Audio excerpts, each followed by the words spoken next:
We pillaged and burned. They thought we were demons. The details of the memory were so vivid. I lost myself in the bloodlust. I defeated a Saxon, a great warrior, but did not want to kill him. I invited him to join our clan.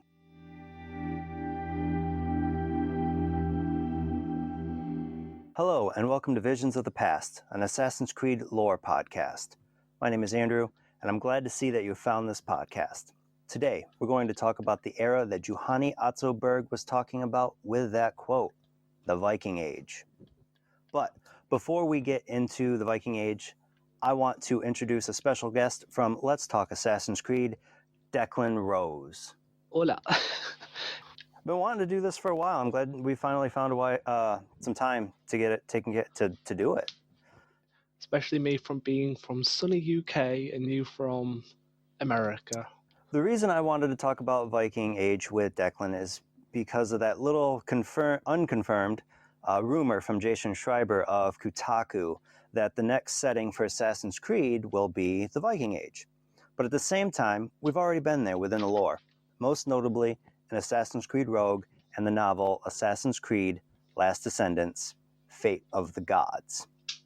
What little we do know about the lore is that Juhani Atzoberg had an ancestor that participated in the raid on Linden's farm in 793, and one of the daggers of Eden that formed a trident of Eden was in the possession of a Templar and the King of Denmark and Norway, Harold Bluetooth Gorm's son, sometime around 965. The dagger would also go through the hands of the assassin Thorvald Haltsensen, eventually becoming lost to time sometime after 984 until it was found in 2016. As you can see, with so little that we know within the lore, the game could go just about anywhere. And that's really what I wanted to talk about today. What it could touch on, where it could go, and why it would be interesting to see. The Viking Age historically is a vast time period between 793 and 1066. The age historically started with the Viking raid on Linden's farm, though the Anglo-Saxon Chronicle reported that the earliest raid was on the Isle of Portland in Dorset in 789.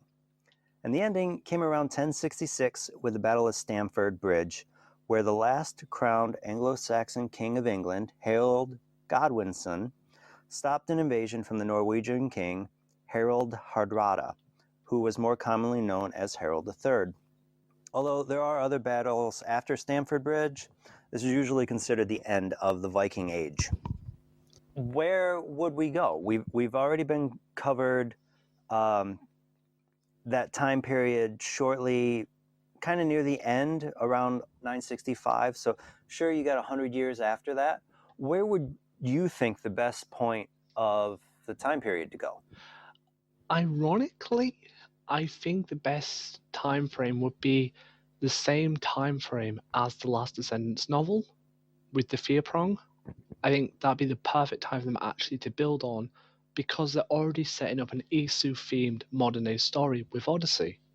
And it makes logic sense for the next game to have heavy Isu feel to it as well.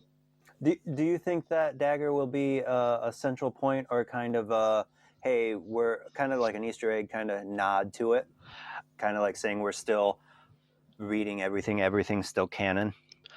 I think how I was imagining it, and I explained in my first highlight with the new animation series that's coming, my theory has been that we don't play when Harold gets the dagger. We play as a lead-up, maybe how it fell into King Harold's hands, which then would tie into the Last Descendants novel. So it's basically something that happens that will lead into the Descendants novel that they could probably put into an animation around about that time, and then that'll just tie everything together, and it will make a bit more canon sense.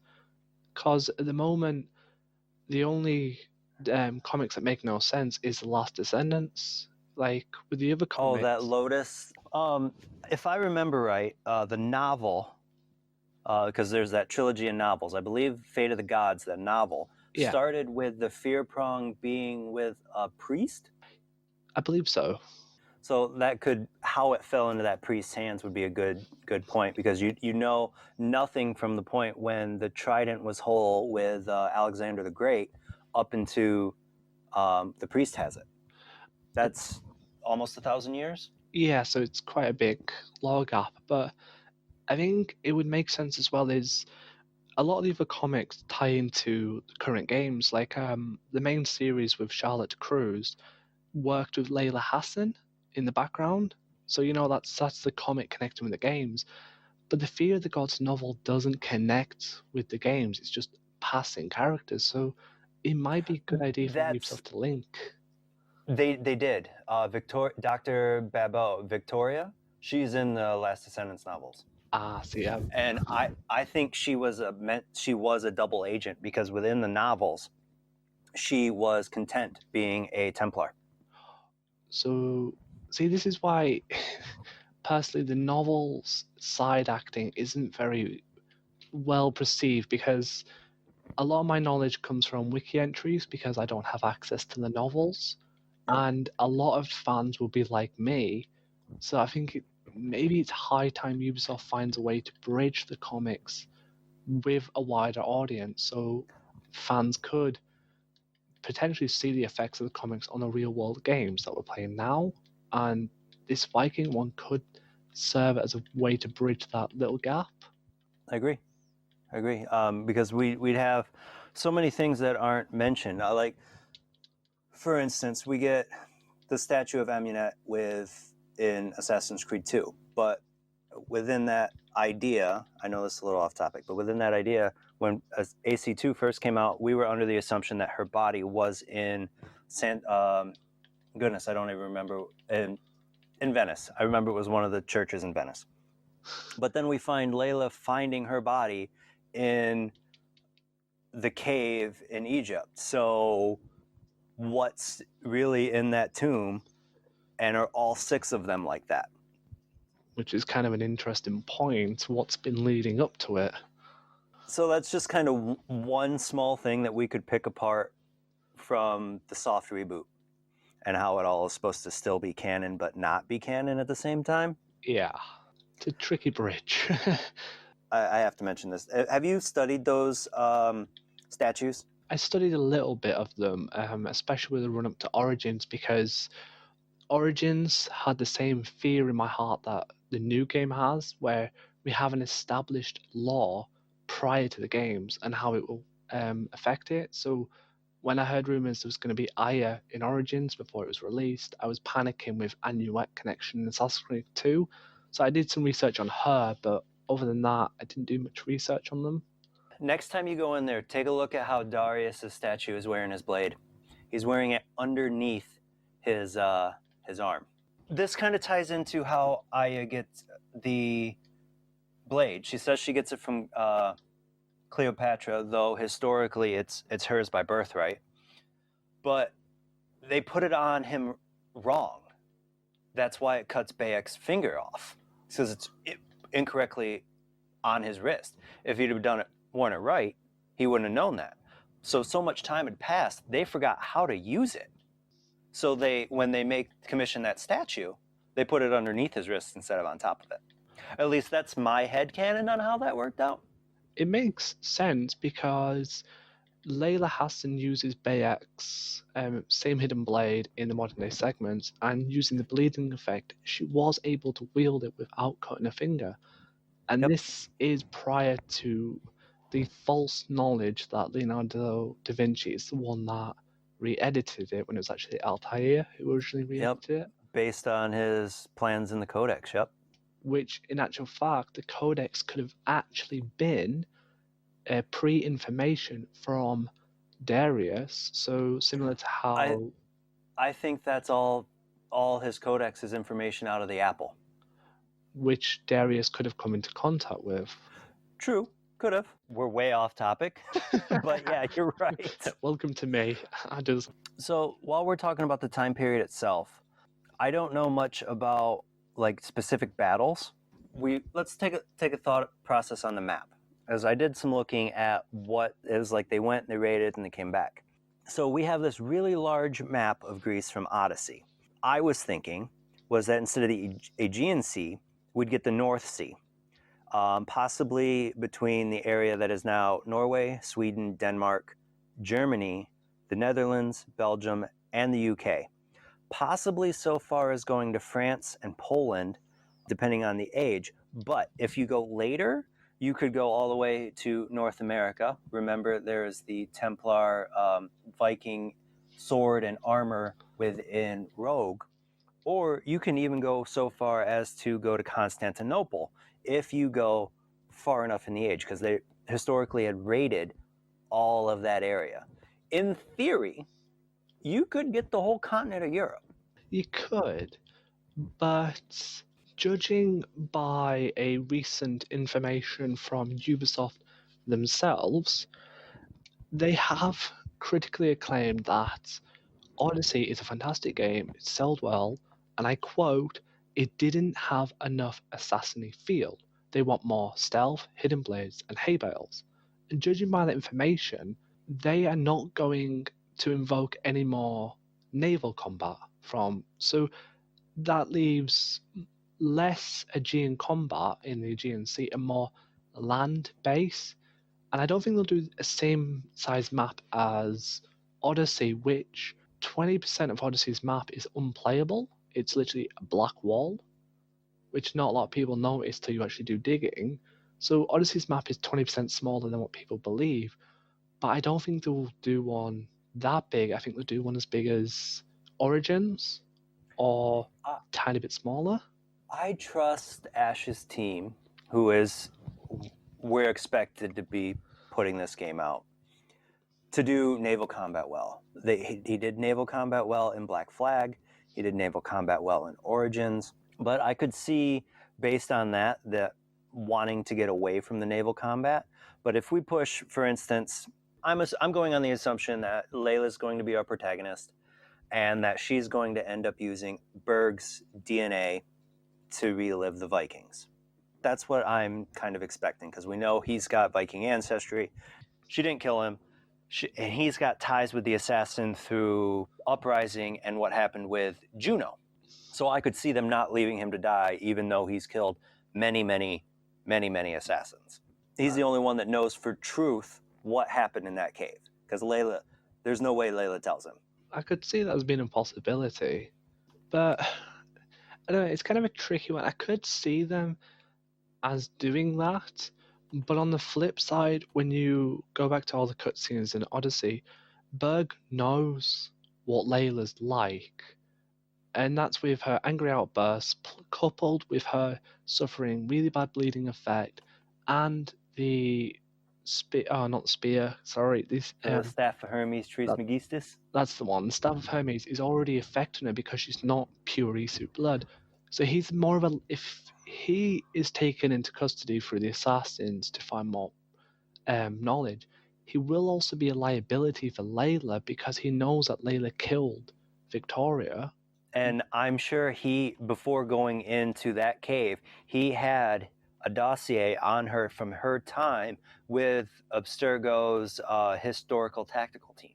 Yeah, and he did mention, which is a key fact, which a lot of people may have overlooked because it's just a quick dialogue, that they were planning on getting Layla to find Atlantis. He did say something about like you step in here now, but you would have had time to come here themselves. So Abstergo have a plan to bring Layla to Atlantis. So maybe Abstergo already knows where to go to next. They're chasing something that Layla's not telling the assassins. Based on that quote, that makes sense. So I think he's too much of a liability to Layla. And what's putting me off with him mainly and Victoria as well, it's what's kind of getting me confused for the next game, is before you end the last DLC of Atlantis, and it is a spoiler, she asks Alethea to watch over Victoria. But if Victoria is meant to be dead, how can you watch over a dead body? Do you think it might have something like, we know Alethea's consciousness is living in the staff, Yeah, like Consus lived in the prototype Shroud of Eden, like Juno lived in the Grand Temple. yeah. So, but we know how Juno and Consus got into their pieces of Eden. We don't know how Alethea got into the staff. Is it possible her consciousness got traveled into the staff because she was killed by the staff? That's what I was thinking. And I was thinking being killed by the staff, and which is why she got worried that Layla wasn't the chosen one. I think over time, Alethea's conscience what Juno was trying to do is absorbed into a new vessel, which is why she's worried Layla's not the right It's chosen one. possible. Which is why I think for Ragnarok, which I'm going to dub it Ragnarok, and this is a key thing I'm thinking of, in the mythological side of Ragnarok, it was a battle of the gods, and we know at It's the least, end of the gods. well, yeah, the end of the gods. And at the moment, theoretically, the gods on Earth are humans. At the moment, because Isu are gone, but the Isu by Alethea are coming back. They want to stop live things like, and they want to come back and start interfering. And the end of the gods would be man, who has believed for years they are gods.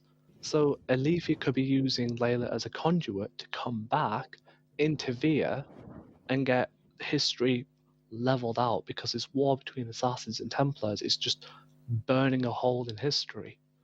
I'm drawing a blank on the name of the lady, but back in the 60s, there was a end of the world prophecy, an Armageddon prophecy. I want to say her name is either Janine Dixon or Joanne Dixon, something like that. But in February, I want to say February of 1962, she prophesied that the world would come to an end in 2020 because of a quote unquote apocalyptic war.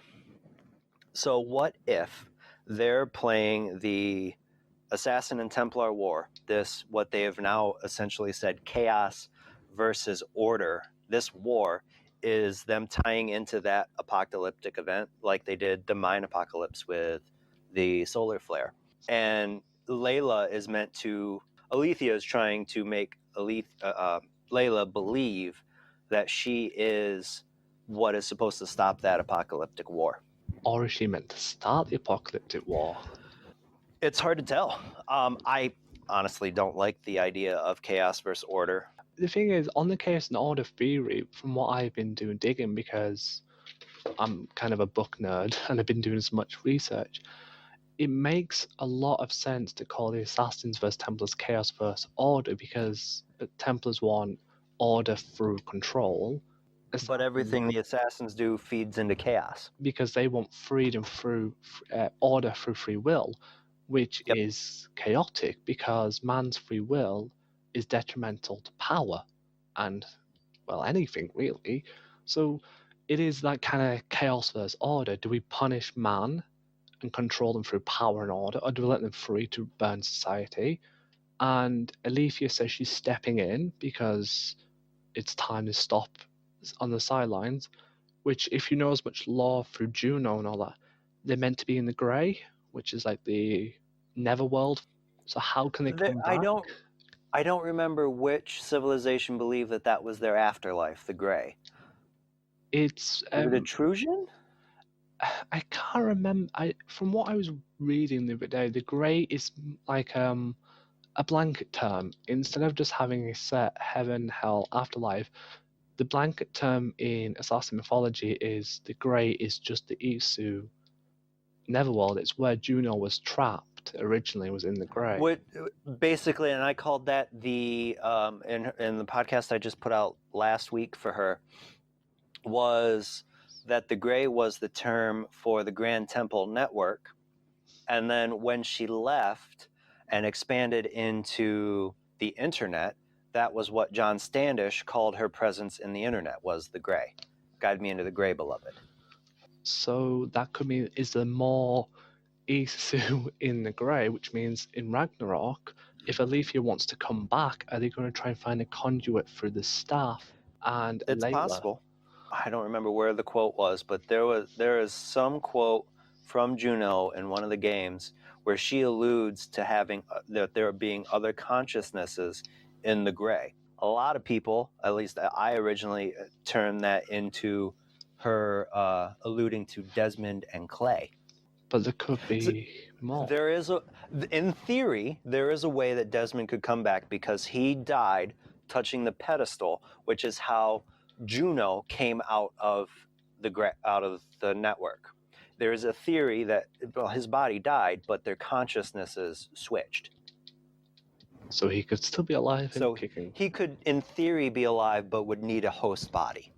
which is possibly what everything's actually leading up to. Maybe what Ragnarok could be saying now is an expansion to the modern day Odyssey was trying to set up, but with Aletha knowing that Layla isn't the right chosen one, then that must mean Layla was meant to be what Desmond was, a conduit for an Isu vessel. When Juno left, she made a comment to Desmond's dead body. You've played your part. Now it's time for me to play mine. When they wrote 3, it was meant to be Desmond's end to release Juno. My thinking, and at least until, well, it kind of adds into the comic, but they had this Eve storyline, and Desmond was meant to find Eve to do whatever they were going to do. Some people have gone on and said, well, Layla's meant to be Eve because she's picking up his work. Well, if he's meant to be Adam and he released Juno, my theory is that Eve would have been the person to kill Juno, Charlotte de la Cruz. Who worked with Layla Hassan. Yep, and Desmond's son, Elijah.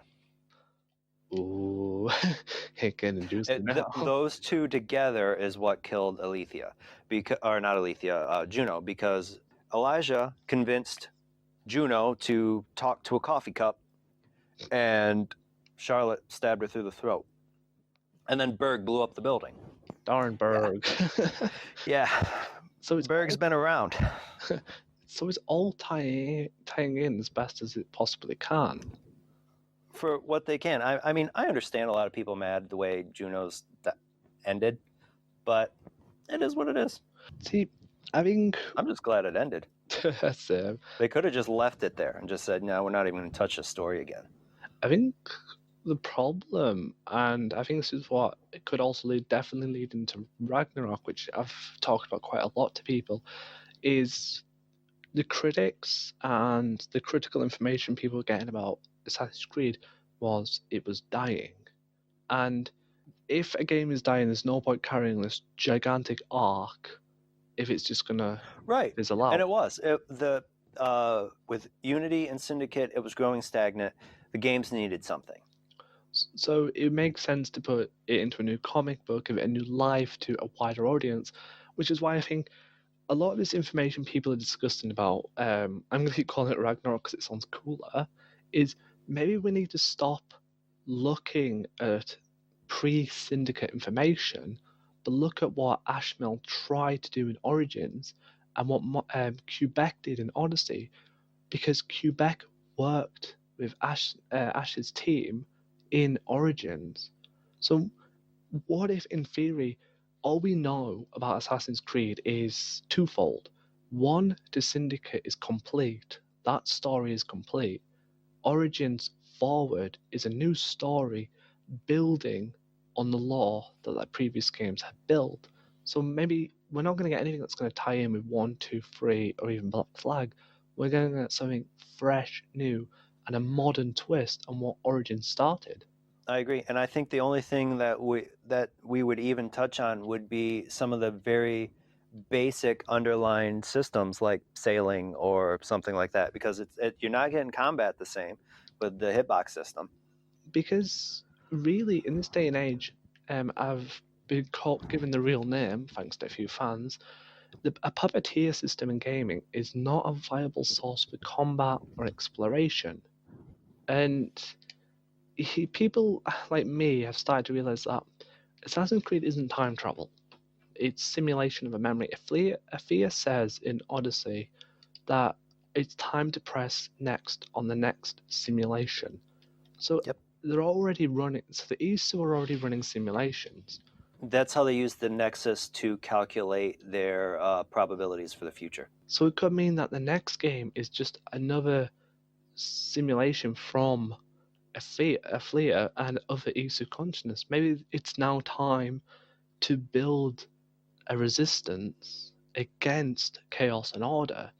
And Layla started it in Origins by defecting from Templars to Assassins. So she's order and chaos at the same time. And Mm, then in Odyssey I became a conduit. I don't know if I'd go as far as saying she's Order and because she wasn't a Templar. She just worked for Abstergo and knew Sophia. But from her Wikipedia entry, she did a lot of stuff that the Templars would have done. She never. Oh, So yeah. my logic for her is she may never have been fully affiliated with the Templars and what they were doing, but they were training her to be that way, which is why Berg says you were going to be coming to Atlantis anyways. So they were training her, and She was just not bright enough to realize it. when you read why she was in Cairo, it was because she was working with a youth organization to stop an uprising from, I can't remember the person's name in Egypt, which is essentially control through power, which is a Templar thing. She was trying to control the youths into an uprising to beat the. Oh, that's right. She was trying to be part of was it the 2011 Egyptian oh goodness, what they had an uprising that was almost a full-blown revolution. Yeah, and she worked with the youth organization in there to try and help build the revolution, something Templars would do to try and keep control by amassing power. And Gotcha. at the moment, she's been affiliated with the Brotherhood, but she actually isn't Isu blood. She has no Isu blood, so she doesn't have eagle vision naturally. She just suffers from bleeding effect. So she's got natural Templar training, through, whether she likes it or not, she's been trained, plus a bleeding effect from Assassin. She's order and chaos in one vessel, a perfect conduit for a field. Which makes sense for Alethea wanting to use her to bring balance. Exactly, because she's both sides of the coin. But something that people keep getting angry about, but it plays vital in what could be next, is in her wiki entry, she is prone to angry outbursts that she doesn't realize, meaning she may not be the perfect vessel to be ending the war, but actually starting the war. Oh, that's possible. Like it makes sense from what Alethea was talking about after she went to relive Demos's interrogation of the sculptor, because that's when she killed Victoria. And like maybe we just don't get enough time with her, with Layla, but her stubbornness and her rashness has caused two deaths of two doctors, Victoria and goodness, I can't remember the name of the other one in Origins. Her friend who was in the hotel room. Yeah, it was in her ear, always, Uh, always about her vitals. I don't remember her name. I can, we don't get enough time with her to really like her. All we see is the negative effects. I think if we had more time with her, we might like her, but I don't see that happening. I see her turning into an antagonist. which I think is kind of vital now. Please tell me if I'm wrong or I'm being silly, but one of the biggest reasons Rogue succeeded was because we played the other side of the coin. We played Templar. We're an assassin turned Templar because of how bad the Brotherhood is. But time after time, Assassin's Creed is always about victory. We're assassins, we succeed. But what if what Ragnarok wants to achieve is we're meant to be having this vessel who's going to help balance order and chaos because one side can't win. Her body keeps being rejected by her own animus. We know that from Origins. She's addicted to the animus. We know that from Yep. Odyssey, and she's prone to violence, which we know that from Odyssey as well. So what if we're not getting a protagonist to stop a war in Ragnarok? She's going to defect and become a rogue agent, trying to bring balance with the Isu, but she's going to destroy it all because that's who she is. She's clever, she's bright, she's prone to violent outbursts, she's easily manipulated by the animus because she's addicted to it.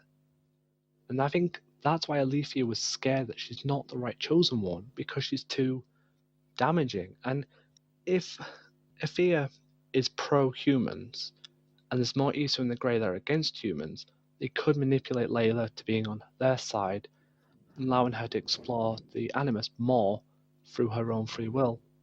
One thing that I've learned from Juno and Minerva might have been pro-human and Juno not, or Khan. So, but they both lied and manipulated. Juno more so than Minerva, but I can see Alethea being the same way. They're used to having human slaves, even if they don't want to admit it. That's what they're used to. And they're going to work towards either finding a way to coming back or just getting slaves again. I don't know much about Norse mythology. I know about Thor and Loki and Odin and Sleipnir and things of that sort. I know a little bit about Ragnarok, but I couldn't tell you everything about it. I don't know how Ragnarok is supposed to have begun. What if they call this Assassin's Creed Ragnarok and we are trying to figure out what Ragnarok truly is so Layla can start it or stop it in the modern day? I mean, that would fit to a mythological sense. I kind of know a bit, this is going to sound so nerdy, about why Ragnarok started. I think, given how Layla was built, Layla could be the one that starts Ragnarok. Because Ragnarok was started by Loki, who was upset by how his father Odin had treated him. And I'm not going to go into it because it could be all day, but he created tons of children. One was like a horse, one was the world serpent, and all that The world rubbish. Serpus, Fenris Wolf. It's mad. Yeah, he was the trickster goddess and always in a different guise and always acting like Zeus, essentially. Judging by how, if Layla is angry, prone to outbursts, easily manipulative, all it would take is an Isu representation of Loki to trick Layla to start in Ragnarok, which would be the fall of the gods, because there is bound to be someone in the Grey that doesn't want Alethea bringing the Isu back to help humans. There's bound to be another side that doesn't want to come back to help humans, but actually come back to rule against humans. It's probable. It's unlikely that Juno would have been doing this alone with Aida, and there's no point in it being Aida or Juno wouldn't have had a single reason to create the sages. So maybe there's something larger at play. Like I've always stated for a little while now, because I'm kind of crazy, that the Assassins vs Templar Order isn't what we think it is. It's actually just a big chess game, and someone's playing the pieces.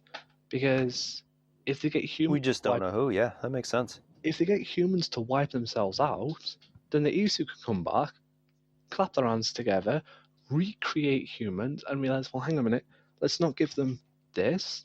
Let's change the coding to this. Let's do this and make sure they cannot rebel again. And I do honestly believe that somebody wants the assassins to basically win, or the Templars to win, to destroy the world. And it's why Pythagoras knew about all this, and it's why Alethea wanted him to give up the staff, because he knew too much. I also think Pythagoras suffered from a type of bleeding effect because I don't think he had a lot of Isu DNA. I think he was just a human who the staff gave long life to, and that the Isu DNA that went into Cassandra was from Leonidas, was from Marini. Which would make a lot of sense. I honestly think the spirit Leonidas was created for a very specific Isu, and that Isu's bloodline is the only thing that could create the abilities that we had. So Cassandra with the spear abilities because of it being a piece of Eden. Or it's just all jacked up from Layla's animus and very old DNA. Yeah, honestly, it's a murky one, but I am starting to believe that people are going to fall out for it, and I think Ash is going to do his best to hold the reins. But because Assassin's Creed has created a divide between reality and fiction to the point where you play Origins and you're playing a perfect representation as best you can get of ancient Egypt, but you need as much mythology as you can get because, well, that's the Isu. You can't. And you see it. You see it with him fighting the giant snake in his mind, and always talking about Apep and Sobek and all the other Egyptian gods. He was Bayek was by far the most religious protagonist that we've ever had. And I am starting to think with how a lot of the Viking people worship the gods, I am honestly believing that they're going to be making a big impact in the game. Just how In Ash, I trust. I do as well. I trust him a lot, but I really don't trust that he's just going to overlook such a ripe culture for mythology that could have a really well balanced Isu knowledge, because everyone hates Odyssey for certain reasons, but they're not looking at the fact that Ash is the one that helped Quebec make it. So Ash is building up an Isu storyline for modern day, be it Layla going crazy, God's coming back. I'm just probably hypothetically guessing. But when you go to this Viking time, and we know the Eagle Vision was called Odin's Sight, which is already a big nod to mythology, they can't just ignore it. Oh, I agree. And if I can't wield Mjolnir or Odin's spear, you're missing out on something. See, I don't care if it's like a 6-foot hammer or a little bitty ball peen hammer. Give me Thor's hammer. see, I personally could see them doing that as an Easter egg sort of thing. He's a hammer, and we call it Mjolnir, and it does nothing. It's just Oh yeah, an Easter egg. it could just be a little hammer, like one of the. I don't remember if it's an Odyssey or well, both Odyssey and Origins. The name of the weapons had so many Easter eggs in them. Like some of them touched on Game of Thrones. I saw that. It was kind of epic. So I think that's really where Ash could go with it next. Like, I trust him everything, and it's going to be a mind blowing game. I know that for a guarantee. But I think it's going to have some heavy, heavy Viking and Norse mythology implications. I think could probably Well, I see. think they have to. They did a lot in Odyssey, but they did. I don't think they took it far enough. Like I have a very hard time connecting with someone in ancient Greece who did not believe in the gods, Yeah, that's not because to possible. me that just kind of like you see Barnabas and how he is always God's this, God's that. That's how I picture life in the ancient Greece. Everybody like that, not like Cassandra going, yeah, maybe, maybe not. Just Right. hard to follow. It was just a pain. It Like I was. didn't believe it. We're also talking about time where science was new. This isn't science is something you can History was new. I mean, Herodotus was the first historian. exactly. So the idea that gods and monsters are completely bull and they can't be real is kind of a bit daft. You know what I mean? Like, I could see her starting to feel that way after fighting the Minotaur and finding one of the artifacts, the Sphinx, or let's see, Cyclops. There were 3 Cyclops in that game. Oh goodness, what was the other one? Medusa. Like I could see that. I mean, but she gets the sword of Damocles, and it's a sword of Eden. And you can't deny that. No. That's a sort of Eden. Come on.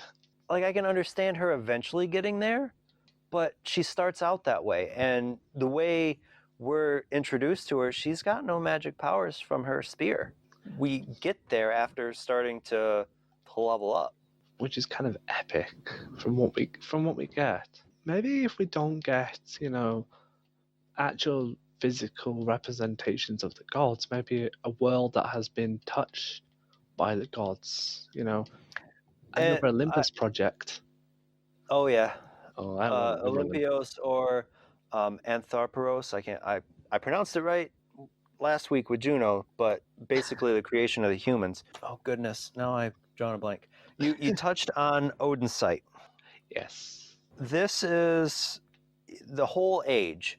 They're called assassins within the Fate of the Gods. That was before Odyssey recoined the term and basically said the assassins didn't exist until about 1090 when Haba Isiban, I can't pronounce his name, basically took Alamut Castle and said, here I am.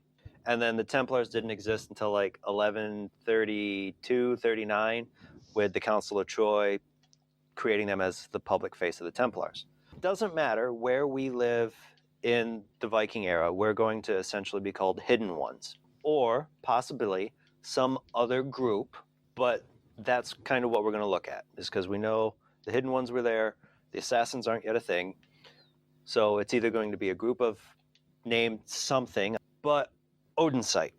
So they're probably going to call it Odinsight thinking about it because they're not typically known for eagles. I was doing some looking about eagles in Norse myths because I thought, well, I saw a thing on Reddit and there was a conversation about what if we connect with a raven instead of an eagle, which makes sense. Odin's eyes on Midgard were Higgin and Minnan, right? Yeah. But what I found was that there are actually a couple eagles in Norse myths. There is, I'm going to butcher their pronunciation. There's Vero Folnir. Now he sits on top of Yggdrasil, the world tree, on there's an unnamed eagle that sits on him. And if you look back at the leaked, quote unquote leaked, but fake achievements, there is one for upgrading Verdfernir. Now, there's a chance that's the name of your boat. We take any part of these faked achievements as truth. There is also Haresvilger, who was a giant that takes the form of an eagle and was also the symbol for strength and death, or the eagles were. So there are eagles within myths of Norse myths, like Sinu. He's a Banali eagle, most likely modeled after the Bennu bird, which was supposed to be the Ka of Ra. And then, of course, Icaros, the myth flying too close to the sun. So what if I did some looking on what possible eagles live in the area? There is the golden eagle, which is the same species of eagle as Sinu, but there was also the whitetail eagles. So we could get a third different type of eagle. I was trying to think of what name it could have. There is it's called Frigga. Well, not Frigga, but Frylga, Fylgja, which was a supernatural being or a spirit which accompanies a person in connection to their fate or fortune, which to me screams, I'm your eagle companion. It would make sense for an eagle to be come back, especially with how Odyssey and Icarus had that big, eagle bearer look to it. Senu was it was the most notable feature of Bayek, and It was the biggest change of going from the eagle vision to an actual eagle. I do have a belief that there might not be any eagles in the game.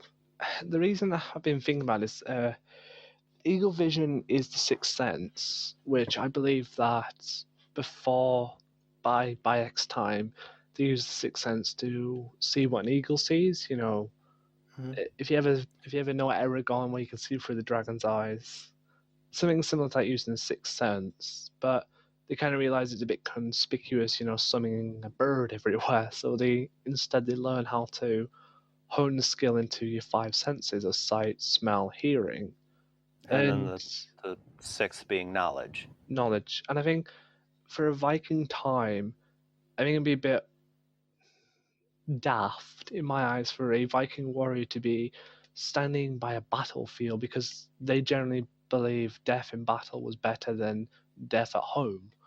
Yep. And I couldn't see them being, what, I'm a big butch Viking dude. I live for the battle. I'm going to stand on the edge of a map, on the edge of a fortress, summon my bird, see what he sees, and then I'll go And then stealth. sneaky get in there.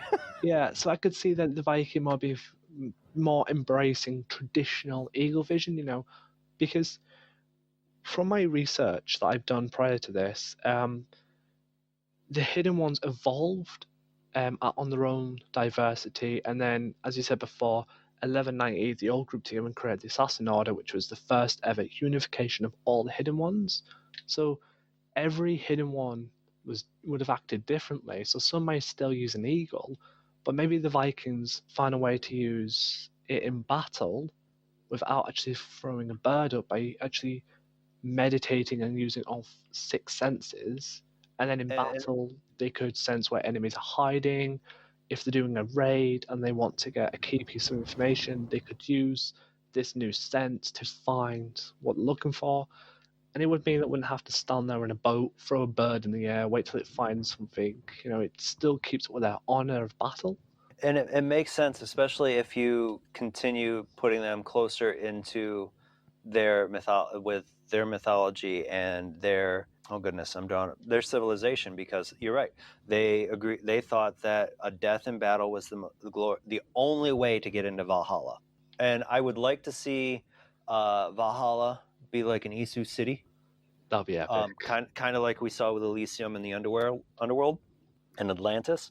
I want to see more Isu. Like, I would love to see a return of Jupiter, but they think he's Odin, That would be cool. because like you see a lot of Jupiter and Zeus and Odin and Thor, but there's just so much crossing over in there that we could either get new Isu or old Isu. But there is absolutely a great way that they could monetize the skin by giving you Sleipnir, by giving you I think there's one myth where Thor rides a goat. So they could give you all of these different skins and weapons that could turn out to be pieces of Eden or not. If I truly believe that if you're going to put a piece of Eden in a Norse game, it's going to be Thor's hammer. Yes. Like, I don't know how you build off the Spear of Leonidas and making it the reason you have special abilities as doing Thor's hammer. It would be a tricky one. And As long as we don't play Cassandra with the Staff of Hermes, I'll be all right. But I do think, on one note that is slightly overlooked by a few people, including me, there is one elephant in the room when it comes to the next Assassin's Creed that could make or break the game completely, especially with Isu. And that is God of War. Because with everything we've talked about, we've got the building blocks to an amazing Isu oriented game with deep factual knowledge for the series. But at the same time, you will have a lot of fans sitting there complaining about how it looks like a God of War ripoff. No matter, which I think is going to be the struggle point for the next game, because we want heavy Isu. We need heavy Isu from what they're trying to build off in Odyssey, but at the same time, how do we push it away from a God of War? Right. How do you put in Ragnarok without drawing those comparisons to you can't really make a new game and then say, oh, the only difference is that Loki was here and not your son. Yeah. You have things like the Jotuns and the Dark Elves. Like, if we can get, I'm going to admit, a lot of my Norse mythology comes from what I've looked at after watching a Marvel movie. That's brilliant. But like, I know there is no, like, there's nothing, at least I know, I'm not sure, but I'm pretty sure that Malekith isn't part of Norse mythology, but his race is, the Dark Elves. So you have the dwarfs and the Dark Elves and the Light Elves and the Frost Giants, and I feel like there's more because I think it goes to 7. But there's Midgard and the Aesir, which were the Asgardians, and then there was one more, but they weren't, like Frigga being a wood elf, or not a wood elf, a wood spirit. Hey, Juno could end up being Frigga, for all we know, the queen of the gods. Yeah, I could see that. So it could be interesting to see how they tie it all in. I'm excited for it, but at the same time, I'm kind of going, you have to be careful with that not looking like a clone. And I think it's the same argument if they did a Wild West Assassin's Creed. They'd have that comparisons with Red Dead Redemption. and Japan, feudal Japan, which I know is coming to Assassin's Creed. It's been confirmed. Eventually it's got to, yeah. It's been confirmed. I know it's happening. I'm betting £100 that it's happening. I've been told it's happening. But that's going to draw comparisons to Sucker Punch's new Ghost of Tsushima. Oh yeah, yeah, absolutely. Great. Yeah, I mean, before 2007, before the only historical games you got were World War II shooters, and now everybody's going there. Well, the first God of War might have been out by then, But because that was a also, PS2 game. the biggest comparison for Assassin's Creed 1, which is a little Easter egg not a lot of people know, but it was in an Easter egg, honestly, Prince of Persia. Easter egg, spiritual successor, Both. however you want to call it. I think there's a mission in honestly called Blind Prince of Persia. Come on. Yeah. That was Axioxerxes, part of the Blind King, wasn't it? Yeah. It's kind of like, Prince of Persia. Even the blooming Dagger of Time is in the first DLC. Kid you not. Is it? Yeah, there's a dagger in the first DLC. When you look at the skin, it looks a lot like the Dagger of Time. I kid you I'll have not. to look a little harder on that. I've only played through Odyssey, I've only played through Odyssey once, but that's because I put 200 hours into it to 100% it and wanted to move on. It's in the second episode of the first DLC. It's a hard one to see, but I've got a picture of it on my phone somewhere. It's the funniest one I've ever seen. That's the Sands of Time dagger, right? Yeah. Heck, if you even know where to look, Spear of Leonidas is in the last boss battle of Origins. If you know where to look. Oh, with the Hercatales, the 100-hand monster thing? I think so, yes. Oh, no, So, Flavius. oh, Flavius, okay. Yeah, that's what is really weird about like that last. Why were there so many clones of Cassandra? Like that whole Fate of Atlantis being based off of Alethea's memories and other Isu memories. We're just going to put Cassandra in there for flavor, messing with your head because you're playing Layla, reliving a simulated life of Cassandra, who is playing a simulation based on Alethea's so-called memories. It's like Inception. Yeah. A memory inside a memory, which just proves that the humans may believe they created the triple DNA helix technology for reading memories when it was actually the Isu who did it first. I would agree that the Nexus and the eye that they use to filter their calculations absolutely is a precursor to Animus tech. It all ties in ways we are not really understanding. No, it's not until you start saying it out loud that you go, wait a minute. Which is why I constantly believe that Ash is making a new story. He's not continuing a storyline from 1 to how it is now. I hands down believe they're creating a pure Isu storyline from Origins to Ragnarok. I'm excited. I think there's a lot of things that they can move on. I seriously think this is going to have a lot to do with more about the story of Ragnarok than a specific Isu artifact. Though that artifact might be what causes Ragnarok. There are so many pieces of Eden, like the pyramid, for instance, being brand new, and I still don't fully understand what it does. Neither do I. It's an animus. It is kind of like a nexus where they can view, but they don't view calculations or simulations. They truly viewed maybe not truly viewed the future, but we saw like Ezio in there. We saw a couple other assassins. So there's possibility that it could be something like that. I'm sure there are things in Norse mythology that would do something like that, or at least said to do something like that. Do you have anything upcoming that you want to promote? I would love if people could message me on Facebook. Just Google my podcast name on Facebook. I'm trying to write a podcast on confirming that fiction and mythological beasts are 100% canon in the Assassin's Creed universe.